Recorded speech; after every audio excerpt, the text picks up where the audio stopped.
Hi everyone, ನಾನಿವತ್ತು ವಾಂಗಿಬಾತ್ ಗೊಜ್ಜು ಮಾಡ್ತಾಯಿದ್ದೀನಿ. ಇದನ್ನು ಮಾಡೋದಕ್ಕೆ ಬದನೆಕಾಯಿ ಸ್ವಲ್ಪ ಕಟ್ ಮಾಡಿ ಎತ್ತಿಟ್ಟಿದ್ದೀನಿ. ಈರುಳ್ಳಿ, ಟೊಮ್ಯಾಟೊ, ಹಸಿಮೆಣಸಿನಕಾಯಿ, ಕರಿಬೇವಿನ ಸೊಪ್ಪನ್ನ ಕೂಡ ಎತ್ತಿಟ್ಟಿದ್ದೀನಿ.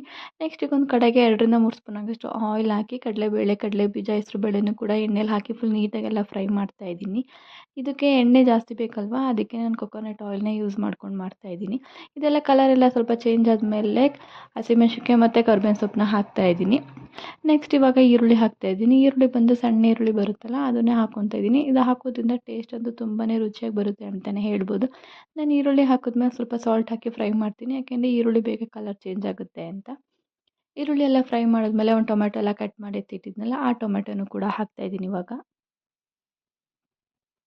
ಇವಾಗ ಟೊಮೆಟೊನೂ ಕೂಡ ಫುಲ್ಲು ಸಾಫ್ಟ್ ಆಗಬೇಕು, ಅಲ್ಲಿವರೆಗೂ ಫ್ರೈ ಮಾಡಬೇಕು. ನೆಕ್ಸ್ಟ್ ಇವಾಗ ಬದನೆಕಾಯಿ ಎಲ್ಲ ಕಟ್ ಮಾಡಿ ಎತ್ತಿಟ್ಟಿದ್ವಲ್ಲ, ಆ ಬದನೆಕಾಯಿನೂ ಕೂಡ ಹಾಕ್ತಾಯಿದ್ದೀನಿ. ಹಾಕಿ ಸ್ವಲ್ಪ ಅದ್ರ ಮೇಲೆ ಇದು ಅರಿಶಿನ ಬರುತ್ತಲ್ಲ, ಅರಿಶಿನ ಹಾಕಿ ಸ್ವಲ್ಪ ಸಾಲ್ಟ್ ಹಾಕಿ ನೀಟಾಗಿ ಅದನ್ನೆಲ್ಲ ಫ್ರೈ ಮಾಡಬೇಕು. ಅದೆಲ್ಲ ನೀಟಾಗೆಲ್ಲ ಫ್ರೈ ಆದಮೇಲೆ ಸ್ವಲ್ಪ ಹುಣ್ಸಿನ ರಸ ಆಗಿರುತ್ತಲ್ಲ, ಹುಣ್ಸಿನ ರಸನೂ ಕೂಡ ಹಾಕಬೇಕು. ಹುಣ್ಸಿನ ರಸದಲ್ಲೇ ಆ ಬದನೆಕಾಯಿ ಎಲ್ಲ ಫುಲ್ಲು ಸಾಫ್ಟ್ ಆಗಬೇಕು, ಅಲ್ಲಿವರೆಗೂ ಎಲ್ಲ ಬೆಂದ್ಕೋಬೇಕದು. ನೆಕ್ಸ್ಟ್ ಇವಾಗ ಬೆಂದಮೇಲೆ ವಾಂಗಿಬಾತ್ ಪೌಡರ್ ಇರುತ್ತಲ್ಲ, ಆ ಪೌಡರ್ನೂ ಕೂಡ ಹಾಕಿ ನೀಟಾಗೆಲ್ಲ ಮಿಕ್ಸ್ ಮಾಡಬೇಕು.